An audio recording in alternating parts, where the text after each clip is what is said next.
All right, welcome to Witchpolice Radio. I am back again on the internet, as we always are, because we live in this dystopian future where none of us can see each other face to face.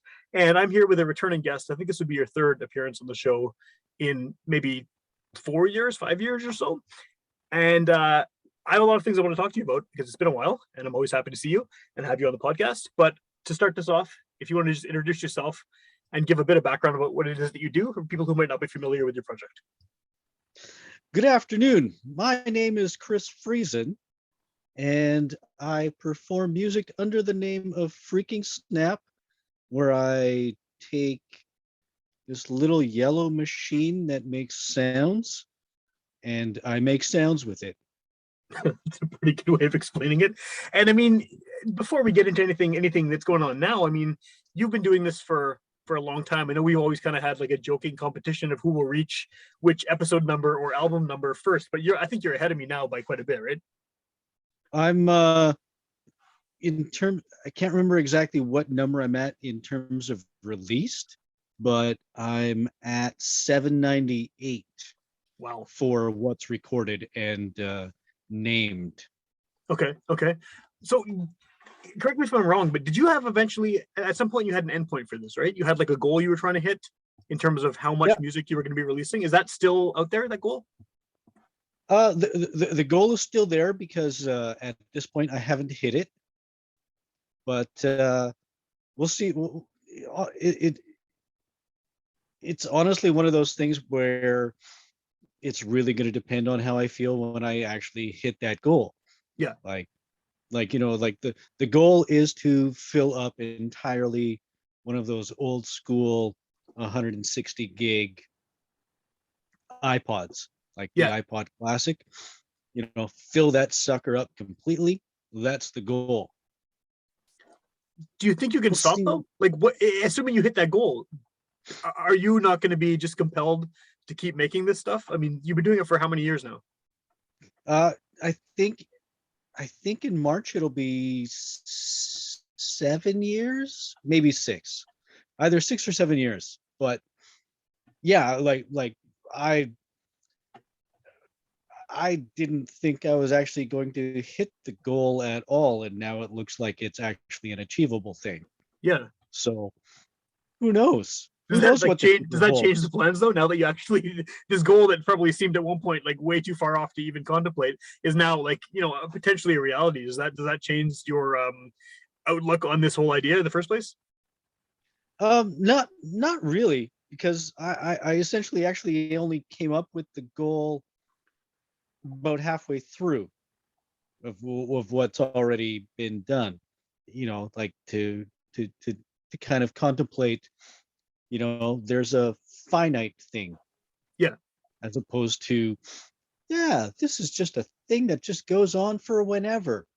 I thought it would be funny to, put out there that I have a finite goal. There's a finite amount of FreakingSnap that will exist. Now with, life, who knows? It could be FreakingSnap forever. I like it. So I guess I don't know how much you want to talk about this, but like one of the things that I think is awesome about you lately is that you seem to be like we talked about this online. You have the positive mental attitude, and you're like a living, breathing Bad Brain song right now in the sense that you seem super pumped about everything, and even just doing this, you seem super pumped about doing it, which is awesome. And like so you, I don't know, it almost seems like you're like born again or something, but not in a religious way. You know what I mean? Oh, I know exactly what you mean. It's one of those things where it's like I was thinking about it all day today. It's like, will I discuss my heart surgery? Well, I just brought it up, so sorry. I think you might have to now. But it's one of those things where it's like I have absolutely zero issues talking about what happened, and I have a reason for bringing it up too. So, but keep going. Okay, but with it's one of those things where it's like it's come up in so many different kinds of conversation over the last 5 months now. Yeah, when was September? Was that A while 5 months ago? Yeah, sounds about right. Yeah, yeah, yeah. So yeah, heart surgery in September, and all kinds of conversations about it. Whether it's been, talking about, what actually happened versus, just joking about it, because it's one of those things where it's like I personally feel that if you can't joke about it, you're not really moving on from it. Yeah, You know what I mean? Like, whether it's, a relationship that ended, if you can't joke about it, 5 years down the road, you haven't really moved past it. You're still, you know, something is still clicking inside your head about it. yeah. But yeah, like literally, I had a issue with my heart at some point in time. It started, and it's really went so gradually that I just thought it was how that this is how Chris gets old, with what it was doing symptomatically. Yeah. And like, to go into the hospital to get something checked out, and then go, yeah, your heart's not working properly, wasn't a huge surprise genetically, but at the time was a massive surprise, because I thought my body was falling apart from something else entirely. Yeah, yeah. And like, bless those healthcare workers for, you know taking, my symptoms and going, this is what it is. That does not sound like what you think it is. Yeah. We're going to test these things, and we're going to put you under observation for a couple of days in the hospital. And thusly found out that my aortic valve was pumping at 15%. That's horrible. Yeah. Then and It's not it fun news to get, obviously. Yeah, yeah. well, exactly. But even then, because my brain has always been, like, I guess, for the longest time, slowly getting less oxygen, or whatever it is that the heart pumps to your brain. Hmm. Like, it was going down so gradually to 15 to that 15%, that I was getting more bitter, more cynical, more annoyed with the world in general, Yeah. more so than just being, oh, stupid world. It was actually like I was not in good places mentally, in a lot of ways. Like, I was like I explained to somebody, it was like I could still feel joy with Hmm. stuff, like, when we bumped into each other at Mariachi Ghost at Assiniboine Park there. Yeah, it was cool. I enjoyed the shit out of that show. Yeah. And that was literally a That week was and a right half before, before right? I Yeah. went. Yeah, that was a week and a half before I went to the hospital. So, right up to it, I could still feel joy and happiness about stuff, but deep down, I was really in a really angry, dark, bitter place. And I discovered that, thanks to my surgery, that most a lot of that anger was because I wasn't getting proper oxygen and blood and everything else pumped to my brain, because I literally woke up from surgery looking at my brother in the hospital room and going, I'm pretty sure it's not the drugs, but it might be, but I'm pretty sure it's not. But holy crap, my brain feels light, and I feel really good about stuff. Yeah. And my brother looked at me and goes, it's the drugs. I'm like, no, I don't know for sure, but I've taken some drugs that should make me feel the way that I feel right now, and they've never even come close. Yeah. Yeah. And he's like, okay, yeah, totally get that. And it's like I've been on a cloud living, just going, I'm alive and I'm living, and it's awesome. It's good to see too. It's good to see like the amount of positivity coming from you just on a regular basis on social media. Even it's you can see it, right? It like shines through on everything you're doing, your videos and photos and everything. It's like you seem pumped to be here and to be just doing whatever you're doing. Well, it's one of those things where it's like, life is actually pretty rad. Yeah, yeah, it is.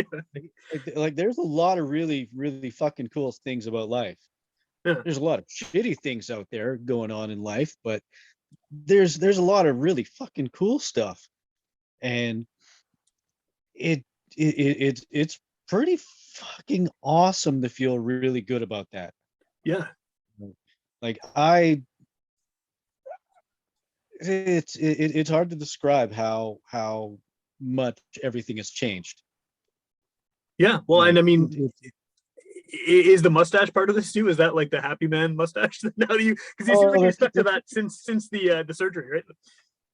I had it long before, I guess so. Yeah, I guess you did. Yeah, yeah, it's one of those things where it's like I will fully admit that I I I shaved off my beard and left the mustache because I thought it would be hilarious. that's a good reason. Like Yeah, it's one of those, it's one of those things where I do personally think that mustaches are one of the most ridiculous things in the world. yeah, So therefore, me being ridiculous about something is completely on brand. totally. I like And it. so I just kept it for a long time, and like I was actually disappointed. Like part of like one of the things that kind of disappointed me about being in the hospital was that the beard grew back. Right. Yeah, yeah. Things do that for a while. Yeah, yeah, Because yeah, like literally from August 24th until September 24th, I was in a hospital. yeah. So, and it's like trying to be as what's the like have as little stuff around you as possible. Yeah, So yeah, you're not carrying a bunch of crap around all over the place. Shaver. Actually, I can just stay at home. yeah, It's yeah, like it's more important that I have a couple of books to read yeah, than to have my shaver. Who cares? It's yeah. like when it came down to it, like when they needed to put in an IV, like because I had an IV that was in my neck. Oh yeah, When they needed to put that in, they just shaved part of the hair that was around there. They just got rid of it. yeah. Like they're like, "Do you care? Is it going to be a bad thing if we do that?" I'm like, "No, I don't care." Just stick it in there. Yeah, yeah. Exactly. It's like just do what you got to do. Like Well, I really don't care. And then they're like, "But it's your beard," and I'm like, "Yeah, it's hair. It's gonna grow back." yeah, yeah. Well, I I do don't. kind of have a real question, not about the mustache, but so I think one of the things about your music that, for me anyway, it's hard to. It's I know your every piece you do is they're based on things. The titles are specific to whether it's where you are, what your mindset is at the time, things like that, named after people in many cases. Has the tone of what you're doing changed at all since this, as far as creativity goes? Because I think I use this word too much, but you have a kind of a nebulous thing that you do where it's sort of hard to necessarily. I mean, if you were singing, it'd be like, okay, he's singing about life in a different way now than maybe he did, 6 months ago or whatever. But you're making blips and bloops with a little yellow box, like you said.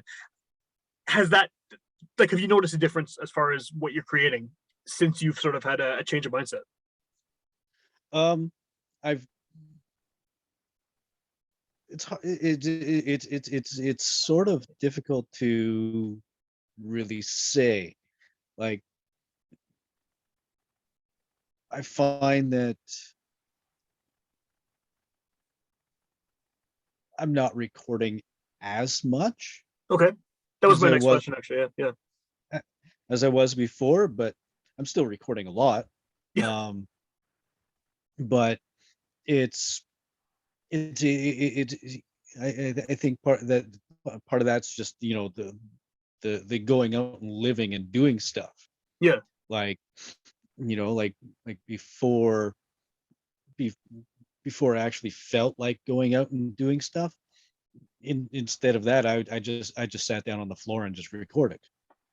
So, like, if you're not inspired to go out at all, you're just going to just sit and continue and Sure. continue.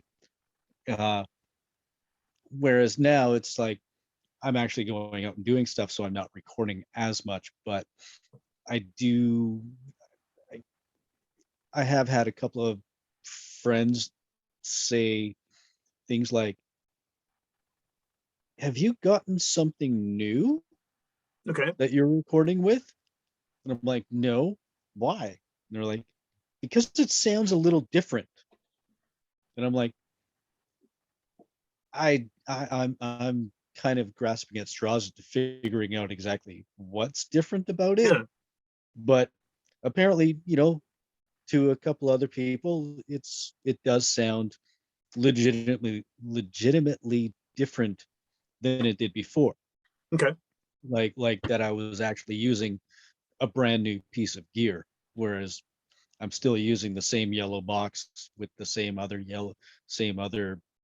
chaos fiddly diddly Yeah. thingy as I have been for the last 3 or 4 years.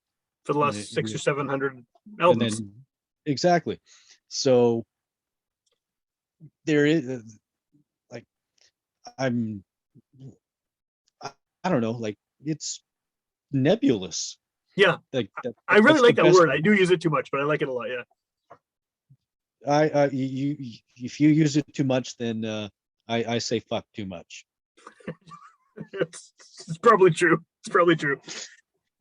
It's probably very true. Yeah, yeah. Well, maybe that kind of brings up a different question then, because I was talking to a guy on a recent episode that will be out by the time people hear this, who plays improvisational guitar stuff. He's just solo, just with guitar, and every piece is improvised. And it reminded me of what you do. I mean, different equipment, obviously, but the same concept, right? He's not doing maybe as much output as you've done, but it's the same idea in the sense that it's him, one piece of equipment, and he's just making up what comes out, and that's the music, right? But we had kind of a long discussion about sort of tone and conveying tone and conveying emotion and stuff through this limited. And this guy doesn't use a lot of pedals or anything either. It's just straight up a guitar with clean tone, and just the idea of kind of putting feeling into something that is difficult to do because you are limited, I guess, in your tools. And I may have even asked you this before, but I always wonder this about electronic music, especially because it's so machine-like, yet it is possible to put feeling behind it, and do something that is emotional and is that kind of resonates, despite the fact that in your case you're using a limited little yellow box, and it's whatever its range of sounds is, right? Yeah.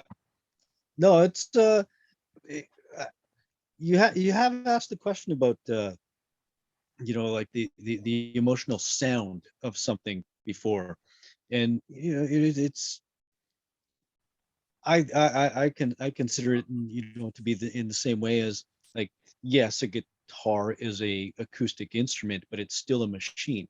Mm-hmm. So to take a machine and make something sound joyful or something more sound mournful, it's it's all in knowing how to utilize that machine. Like, like, I find,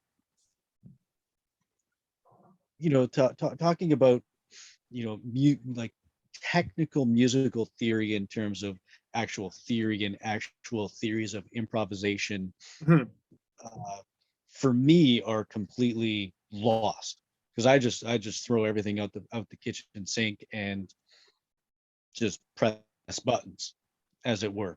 Yeah. um and I was like that when I was using uh a bass guitar with a bunch of effects pedals back with the broken orchestra stuff, and it's it's all in how you utilize what you're using.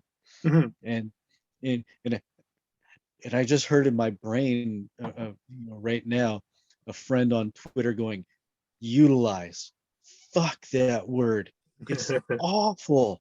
It is And awful, I'm yeah. like, and I'm just sitting there going, "Oh damn it, I just used it." You just utilized it. Exactly. But it's like, technically speaking, it's not a bad word. It's just over overutilized. Yes, yes. You got it again. Yeah, yeah. Yeah, See how many utilize we could fit into this podcast. Yeah.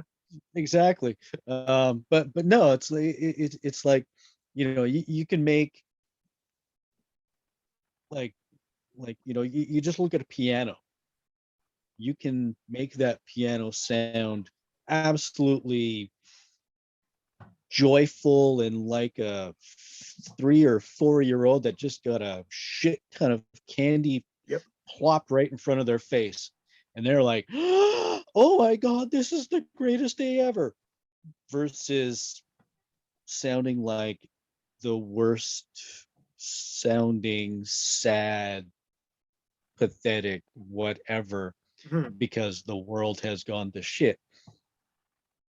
It's like piano, guitar, tiny little yellow box.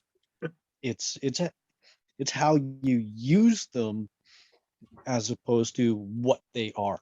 Yeah, I like that.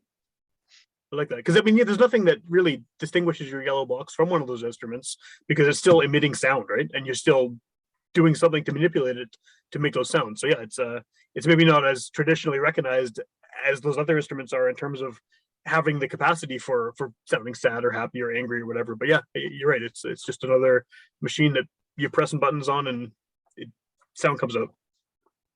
Yeah. Mine has three buttons and a pad that you can move your finger on.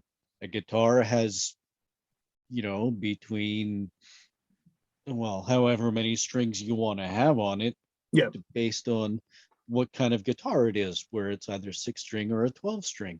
yeah. You can have however many strings you want on it. If you want to take off half the strings of a 12 string and just make them and take them off randomly, so be it. You can still make But music with it's that. like, Yeah, yeah, exactly, you've still got the strings on this piece of wood that makes sound. My little yellow box is just thing that, if you put 4 AA batteries into the back of it and turn it on, it makes sound. yeah, yeah. And it's like, every once in a while I sit there and think to myself, like, wow, I'm cheating a lot by utilizing, Utilizing. these different uh drum patterns that are actually like programmed into the thing. Mhm.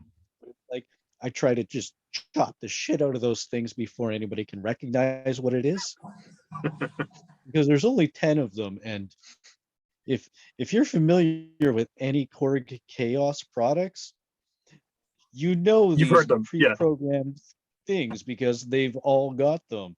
yeah, So it's like Patrick Michaelishin could make everything that I make yeah. with a machine that he has in his house.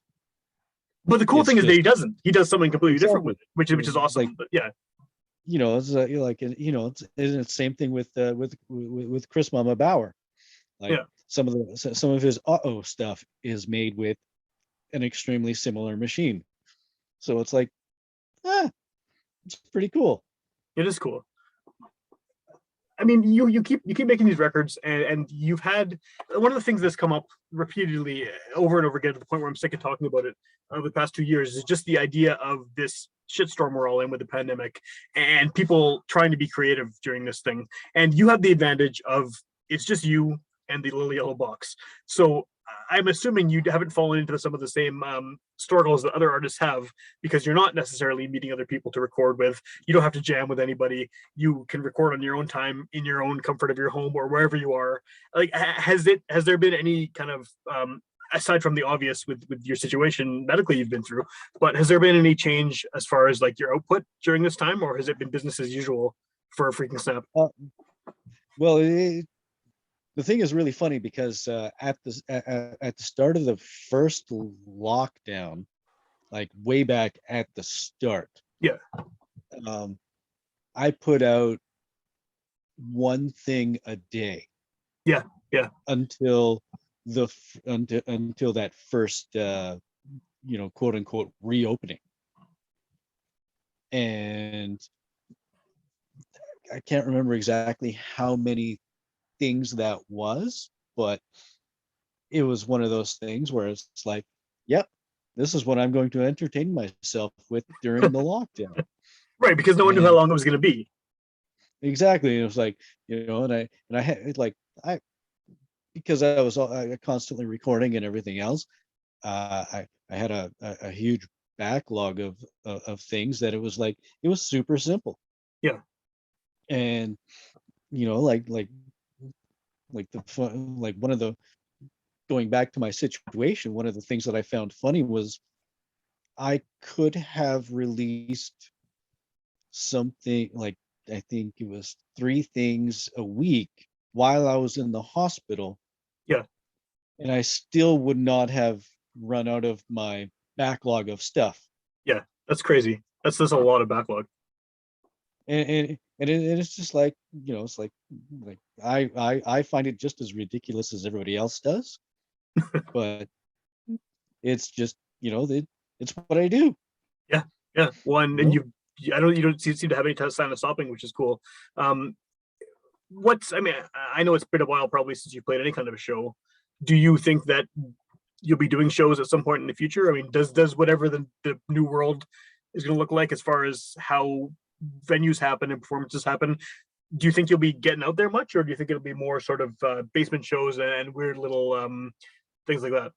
Not that there's anything wrong with those. I love those, but it's like, I really don't know. Like I played a show in November with yeah, the Inflatable Band and Ponema. that was a great lineup, and And I wish I had oh, remember what the date was because I missed it. no, it was it was really cool. Like because we just, it was right in between, things sort of easing up a bit, and then the Transformers virus Yeah, yeah. coming There was in that break. There was hardcore. that brief break. Yeah, until Yeah, Optimus Prime like showed up. Yeah, yeah, it was right in the middle of that, and like it was weird seeing, after going out to restaurants and whatnot over, however long, and most of it usually being like, half full. yeah. It was weird seeing a bunch of people in an enclosed space close together like that. Um, like it was nowhere near as intense as the propaganda show Well, was. yeah. I was gonna say we were both on that show, and that was like next That level was crowded. Yeah, it was devastatingly, like crushingly good as a yeah. Oh, show it's amazing. in Yeah, so yeah. many ways, and yet still feeling really claustrophobic because you're around, you're around so many people, And you're all and masked, and you have, it's just like as much as everybody was masked and double vaxxed and everything else, it was just like, this is the first time I've been around a lot of people in a really long time. yeah. Same with me for sure. This is kind of sketchy in my brain. Yeah, Uh, but it's like so yeah, like the show that I played was, it was interesting because there was quite a few people there. Like there was no, I think capacities were at 75% or something like that something at the like that. pub. Yeah, So it felt pretty full, but it wasn't packed. yeah, Um, and it was also really weird being at a show and seeing everybody wearing a mask while they're like, if they were standing up watching whoever play. yeah. Uh, so it was like, okay, that's that's a new thing, but it was also really cool seeing that there was no issues with it. Yeah. Yeah. But I was like, and it was just really awesome playing on a stage. So it's like that's I think that's mm, probably my number one thing about it was like it's just really cool being on a stage playing whatever loudly Yeah. Yeah. for people that are in the audience, and that's why I want a Mouthboat reunion. I would love to have a local reunion. If we ever do it, you can play, you can open for sure. We, we can make that happen. But yeah, yeah. No, We've I guess we, like we've got it on the podcast. It's happening. right now it has to happen. I have to get the other guys to come back from the other ends of the country and just to relearn all the songs. Yeah, yeah. um, Just make stuff up. It's easier that way. it's much easier that way. Yeah, yeah. I know I've asked you this It before, just, it but just yell out dark and stormy night a lot.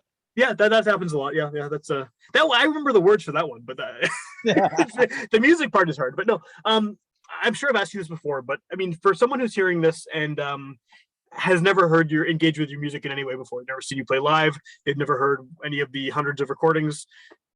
How do you get into this? Like, do you just encourage them to just check out the newest one, or do you have like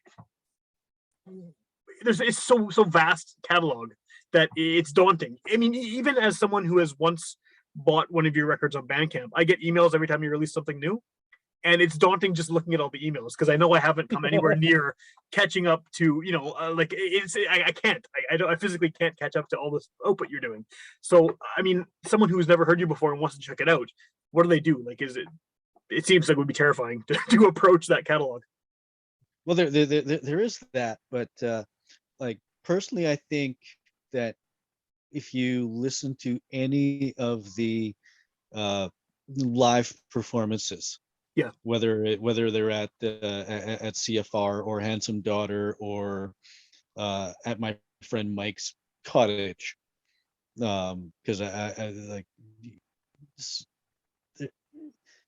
so I think that even though they're longer pieces between like the venue stuff being anywhere between 30 to 50 minutes in length, yeah, yeah, I think when you listen to how things evolve throughout the okay, piece really shows all of the different aspects of what is released throughout everything else, okay, because basically what I do when I record is I'll record like a 40 for 45 minutes or half an hour, whatever I yeah, feel is necessary. And as as you do with your podcast, where you fit in pieces of music at natural breaks, yeah, I find that when I record something for a half hour, there's either some really easy natural breaks between different movements that were recorded, sure, or it just sounds better as just like I'm leaving this as one solid piece. So it's like the live performances, you get the all of the different movements, and you get to see right in front of you or right in your ears hmm, at that time, just how did something evolve from spot A to spot Z at the end of it. It's right. like, and the alphabet's not always in order. But no, I know what you mean for sure, and you're also doing that in front of people are actually in front of you watching this as it happens too, which has got to give it a different vibe as well. But it's not you in the floor on the floor in your basement just making this happen, day after day. This Oh is yeah, it's presented for an audience that's physically there. yeah, and I also find that um I don't know, like I found it even beforehand in like when I was actually trying to write normal quote unquote normal songs with, Yeah. verse, chorus, bridge, verse, chorus, whatever. That when you're in front of us, when you're on stage in front of an audience, you feel like you're rushing everything, Sure. I know the feeling. Yeah. Yeah. or you actually are rushing everything, and then at the end of it, you're like, oh my god, like that was like that 5 minute song should have been 5 minutes, but it was only 2 minutes on Yeah. stage, Yeah. and and it's just adrenaline, you're right. So like even if you're making something that at the end of it is going to be about a half hour, because it's like I have the advantage of whenever I play, I'm recording my set at the Yeah. same time. So if I'm told you got a 30-minute set, I can actually like just go, all right, 30 minutes, stop, as opposed to, oh, we're at 30 minutes. We have to finish the song and not make it sound dumb Yeah. Yeah. by Yeah. stopping it before it's ended. Yeah. Um, Whereas I can just go, and thank you, good night. Yeah. Yeah. And then you have a new album that's already Exactly. finished, and yeah, that's cool. Yeah. So it's it's like, and then it's just I find that like even myself with with the with the yellow gadgets and whatnot, I still feel like I'm rushing, or Yeah. going, or going, am I doing this part too long? And then when I listen back, going, oh, I could have really rode that a little bit longer, and it would have been just like that much better. Hmm. It's like it'd be like like a, and for goodness sake, if anybody thinks I'm actually comparing myself to this, shut up, go away, turn yourself into whatever. Yeah. um it's like a John Coltrane solo. Hmm. Like, just, it goes from here to there, this, that, all over the place. It doesn't matter. But I'm sure even he was sitting there going, did I go too long on this part? Yeah. Or was this part too fast or too short? Like, should I have brought this out a little bit longer and just rode that wave a little longer, or did I ride that wave too long? It's actually interesting that you mentioned that, though, because I mean, especially with him, there's lots of records that have come out like in recent years where it's alternate versions of stuff that had already been released, so you can actually hear kind of the thought process of, is this too long? Maybe the B version has that same solo with that movement kind of extended or shortened, and you can sort of hear like what was obviously the thought process. They're clearly improvised, but some of those elements, like they're different versions of it, and it's cool to have that as like a sort of a backup listen. It's like, oh cool, this is where it could have gone, and then this is what they chose to use as sort of the finished product. Yeah, exactly. And it's like, Coltrane's a fucking genius. Oh yeah, unbelievable. Yeah. Doesn't matter whether it's a what period of his work it is. Like, he was a fucking genius.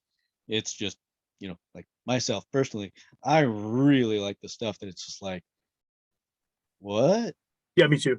That's my favorite stuff of his, where it's just you don't know what the hell's going on, but it sounds amazing, and you're just like super sucked into it. And I don't know if I said this many times before in the show, but I really like when you're listening to stuff like that, and it just sounds like pure chaos, and it's just sound being barraged by sound coming from all different directions, and it all sounds discordant, and it seems like it's wrong, but it still works. And then suddenly, like after 15 minutes of that, you just get this break where everyone's suddenly playing in unison, and for even if it's like for a minute, all of a sudden they're just playing the same riff, and then it goes back to crazy, and it's just like that. The fact that that moment is there, it just makes a song for me, because you know that like despite all of the raw noise that's happening, and the chaos, that there's planning involved, and there's structure to a certain extent, where these guys are this good at their instruments that they know all of a sudden, boom, we're into this part now, and then kind of unleashes back into the madness. I love that. I love that, those brief moments of clarity in something that's just pure noise.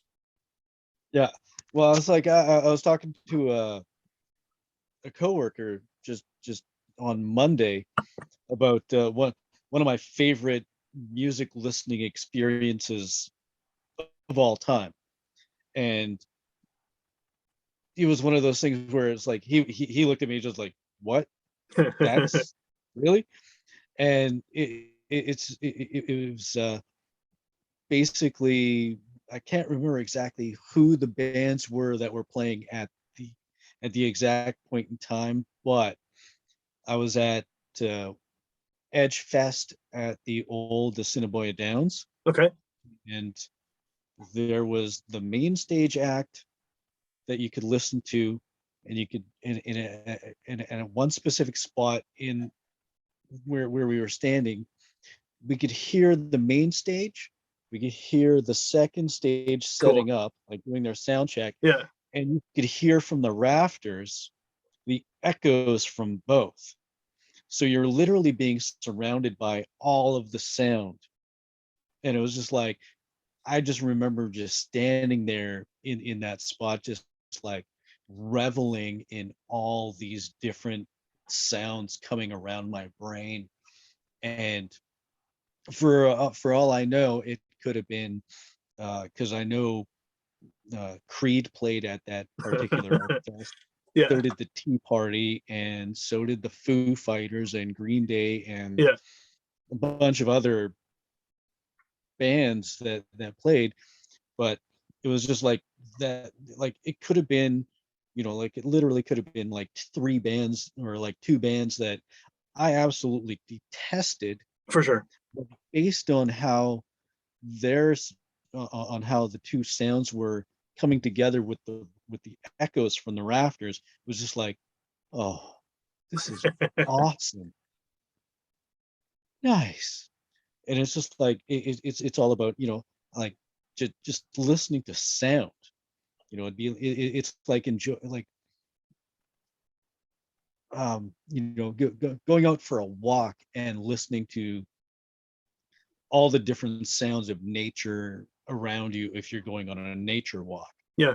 Like everybody always talks about, it's like, well, I went on a hike and it was just awesome because I could hear the sound of the wind going through the trees and the birds and the insects that were flying through the air and everything else. It's like, it's the same thing with me with that particular moment. It was just, it happened to be live bands playing on stages and concrete rafter echoes. It's pretty cool. And it's just like, it's all in how you all in how you look at things and listen to things and stuff.